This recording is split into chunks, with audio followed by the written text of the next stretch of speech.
Well, welcome to Beach Chair Chats. My name is Brian Kaiser today, and I'm here excited for my first ever guest for this show is Jen Degenhardt. How are you doing today, Jen? I'm doing great, Brian. Thanks so much for having me. Are you well, it's a fun thing about this name is it is the beach and it's winter and its sun is out right now, so it's a little bit sunny. No more black eyes, which is great.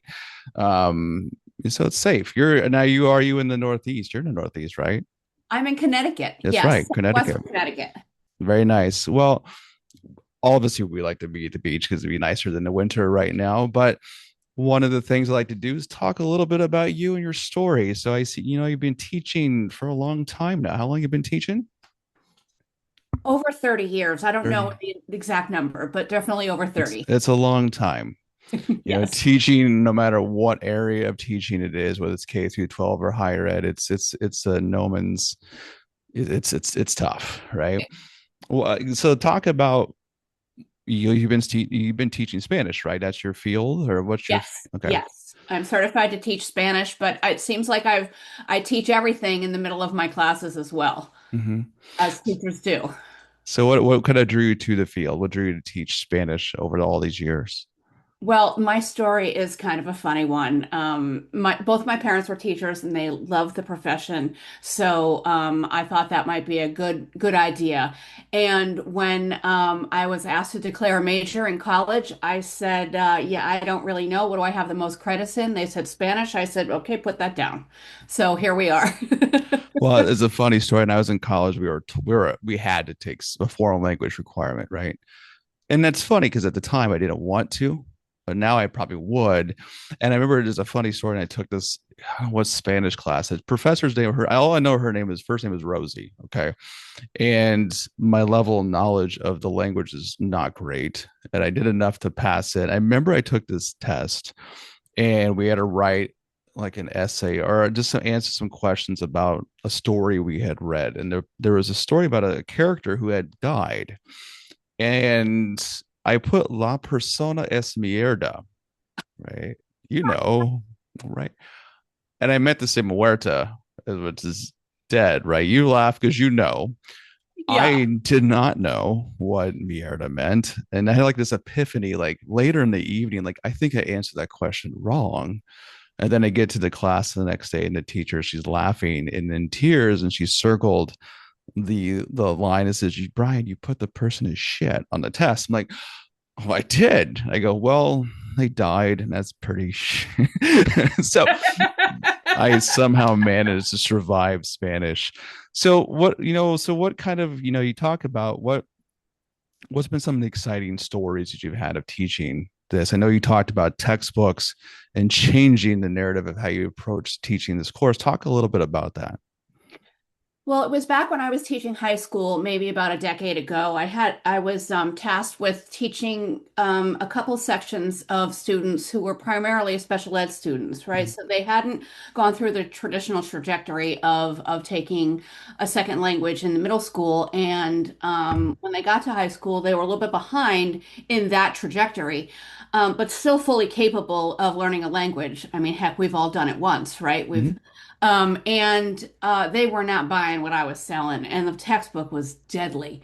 It was horrible. It was how many pencils do you have in your backpack? I mean, and nobody cares because they didn't have any because they didn't come prepared. So I thought, well, maybe there's a better vehicle for this. And there had been some stories out there that were written with the language learner in mind, but I knew my students would not really enjoy those particular stories. So I went home and in a week wrote my own. Never written anything before in my life. So it was really out of necessity that I created my first story. Now, is there now you did this, right? And is there a particular student that said like, wow, okay, this does work. Like this is working. Yes, yes. I had one student who was particularly ornery every day, and she came in and she said, "Hey, Profe," which was their name for me. Profe, what's Mhm. going to happen next? And I thought, oh, she's paying attention and she cares. I'm onto something here. So it was really cool to see that happen with especially with those students who weren't really buying in. They didn't like they don't like nobody likes language because they don't want to be wrong. Teenagers especially, they don't want to seem foolish, and at that point she didn't seem to care. She just wanted to know what was going to happen. That's half the battle with language, right? Is even Yes. from a developmental standpoint, I work with developmental psychology. And, when you teach language, you do it early in theory, right? And so when they Right. learn the differences in the sounds, so they can pick up multiple languages when they're very young. And when they get older, we all know we get specialized, not to go to the neural anatomy stuff of synaptic pruning and become your neurons become great and proficient at one language, but yeah, we can't differentiate between multiple languages. So to create something like this that makes it exciting, right, that they follow along, because learning a language is hard. I've tried it, and I would wish I could still, and but I could. It's not that you can't do it, it's just a choice. But when you think about this too, implementing this new approach to learning languages too, about conversations, like, hope that your books spark certain conversations about, cultural or identity representation. How do you see these books, and with the students who do you use them, learning to understand that they can learn inside and outside the classroom?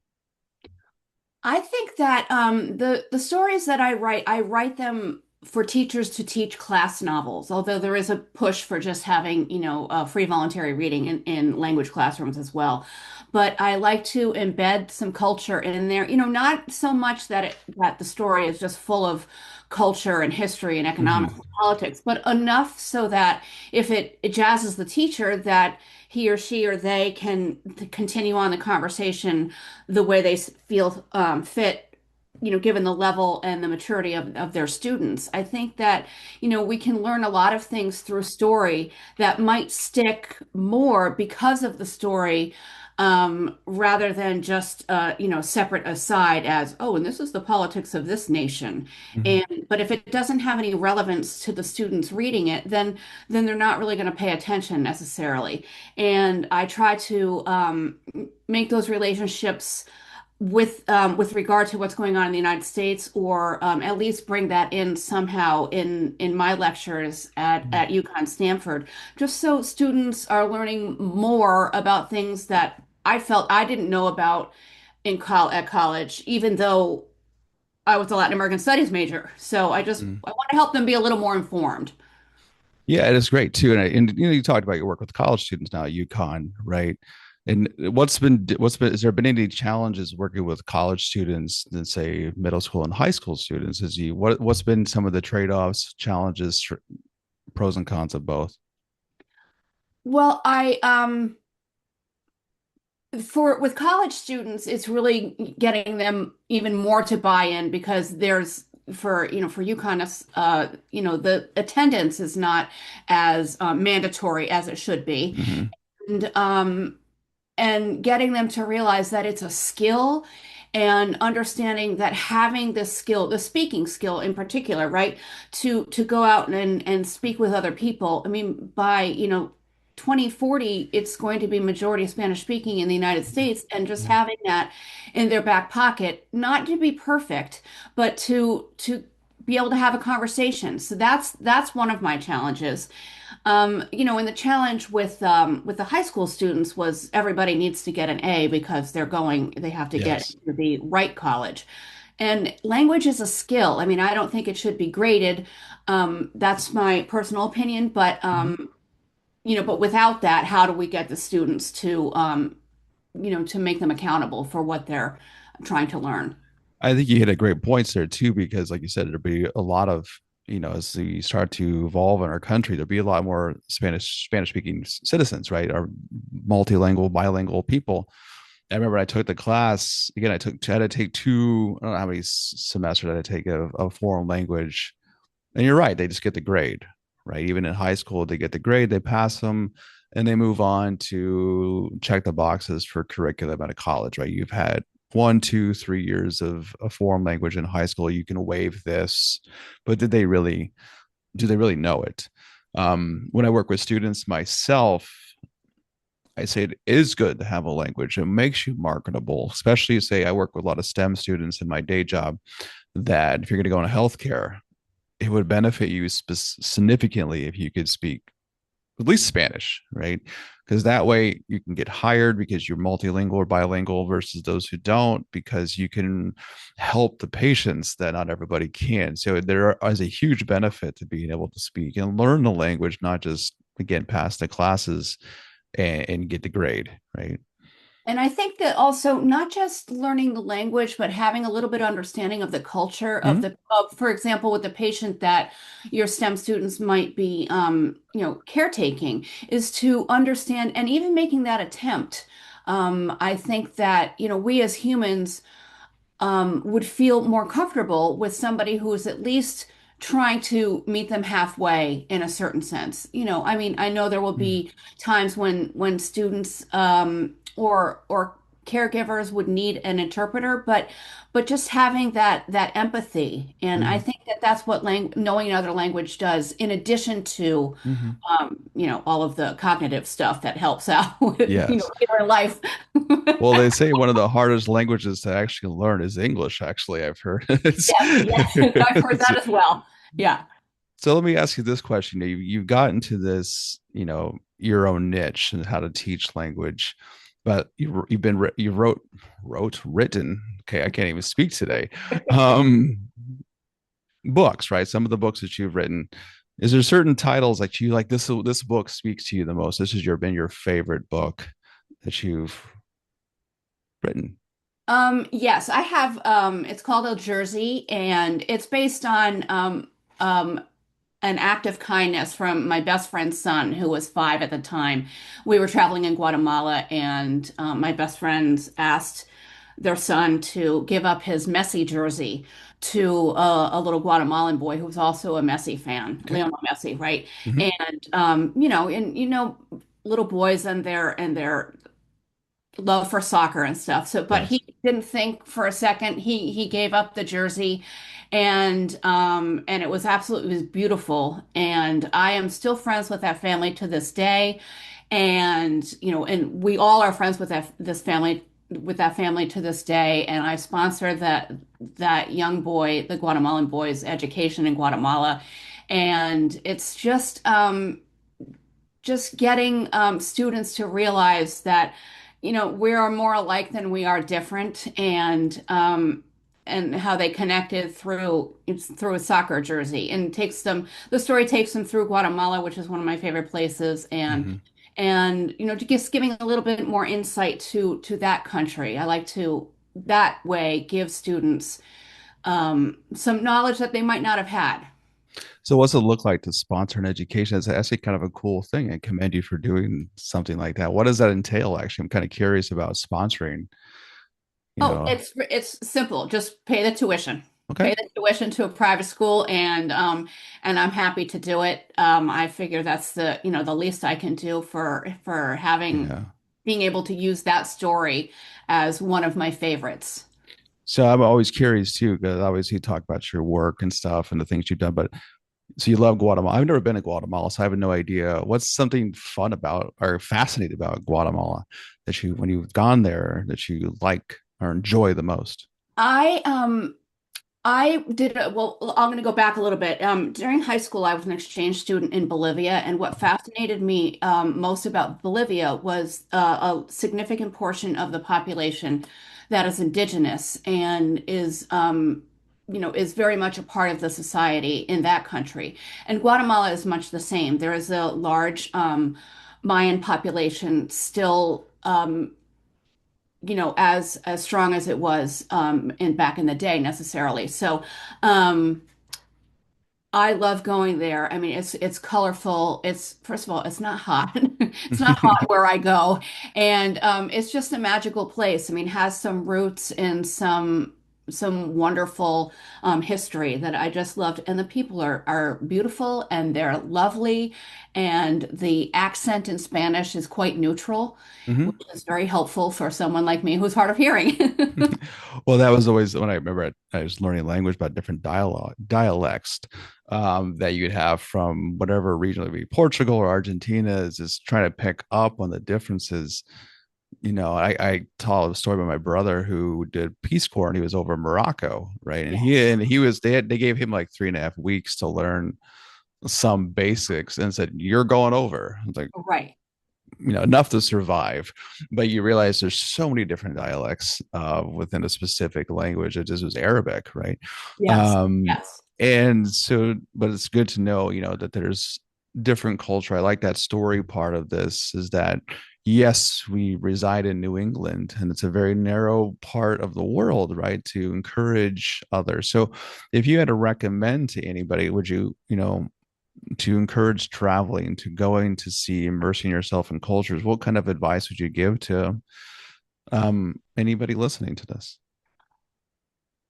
I always recommend to my students to go someplace they won't go when they're 55. Okay. And no shade to Europe, but it will still be there. Yeah. And going to Latin America will provide an eye to a part of the world that, that history books don't cover, and history classes rather don't cover in high school or college necessarily, unless you're pursuing that particular major. And I think that knowing the stance of the United States in those countries will is very eye-opening, and it's important to know as United Statesians.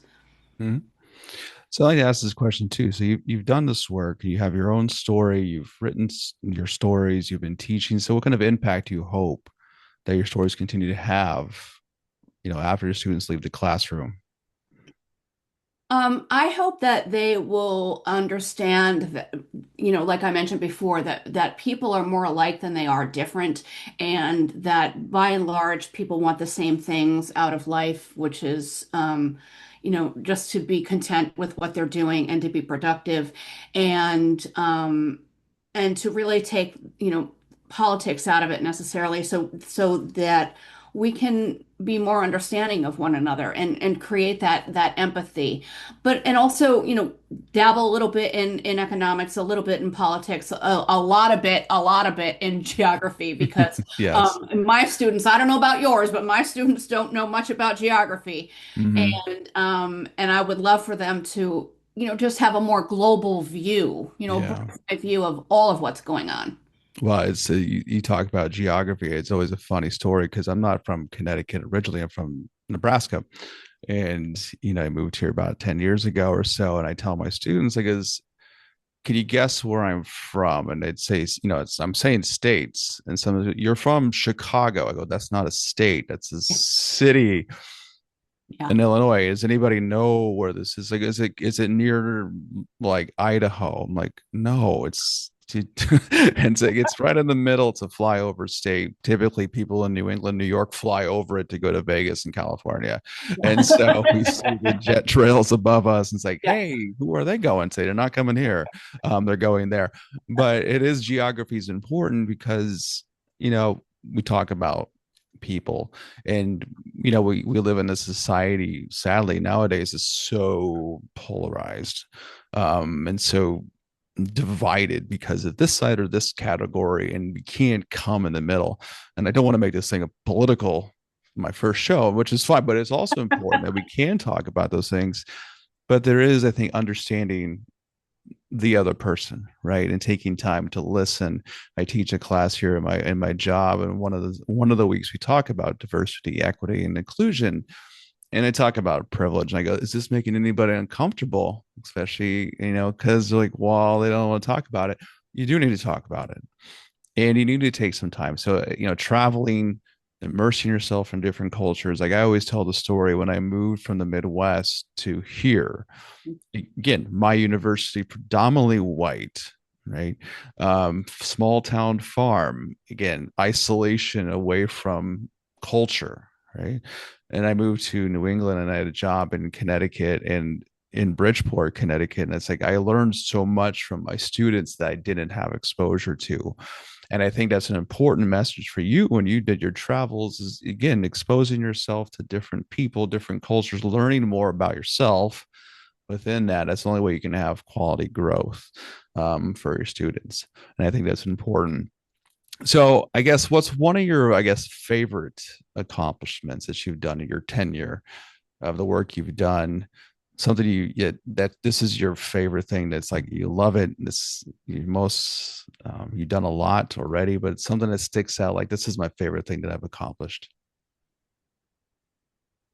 I think of just the courage to publish a first book Mhm.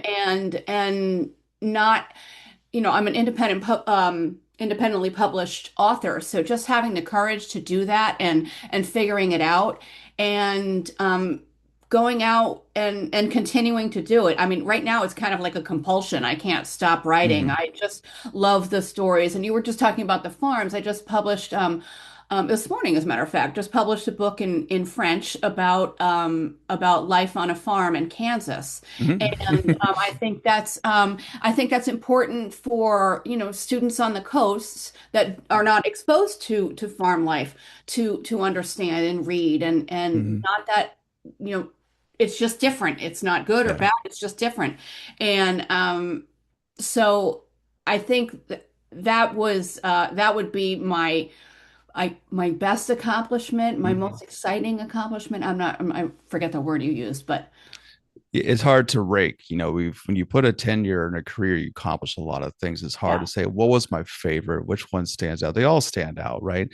And they have an impact one way.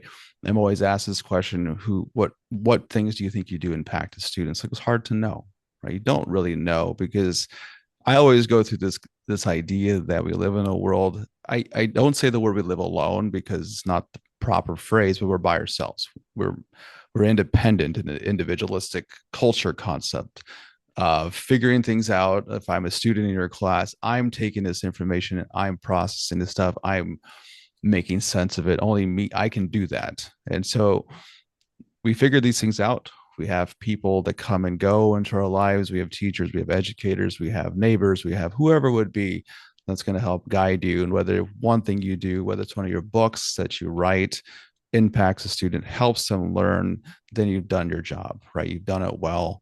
And it could be one person, it could be many, it could be hundreds. It's just you don't know the affect or the not affect, the impact of what that looks like for that student you've worked with. So but fun facts, since this is a beach chair chat concept, do you have a favorite beach?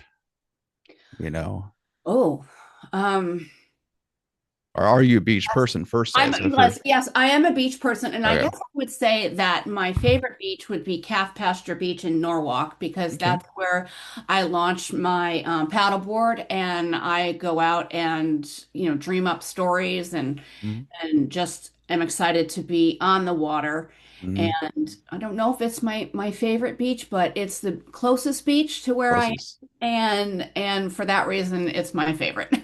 I know there's well the being on the shoreline, right? I grew up in the Midwest. There's no Yeah, shores. There's yeah, man-made yeah. lakes and Right. there's pontoon boats and all sorts of weird things. And so, yeah, more of the Rhode Island beaches are my favorite. I have a little, but in where I live, there's like this. It's funny because people like to create a private side, like they own it. It's like it's sand. It's not yours. Right, right, This right. is I when they're not there and they're in whatever state they live in when they vacation, Right. I go sit in their little beach chairs that they put out there just to be the rebel. Well, it's been a pleasure, Jen, having you on. This is like you said, you took a risk of writing and publishing your new first, writing yourself, doing a podcast. This is well, it's sort of new doing my own thing versus my school one. But it's been a pleasure having you as my first guest on the Beach Chair Chats. Well, thank you so much for having me, Brian. I'm so excited that you started your podcast, and I can't wait to listen to more episodes. And I wish you the best with it. I thank you for having you. Thanks for being on.